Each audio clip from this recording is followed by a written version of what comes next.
Good morning everyone, कैसे आप लोग? आई होप अच्छे होंगे। तो आज तारीख है 22 फरवरी 2023। तो हम आ चुके हैं फिर से आपके लिए एक और वीडियो लेकर। तो हमारे साथ आज हैं बिट्टू, किट्टू और रियो। जैसा कि आप देख रहे हो गाइस, ये काफ़ी ज़्यादा बड़े होते जा रहे हैं गाइस। जैसा कि कल की वीडियो में आपने गाइस किट्टू को देखा था, और आज की वीडियो में हमने आपको रियो भी दिखा दिया।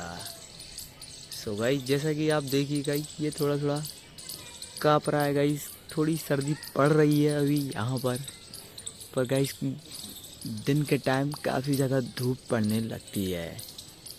तो आप वीडियो को पूरा देखिए, वीडियो को ज़रा भी स्किप मत करना।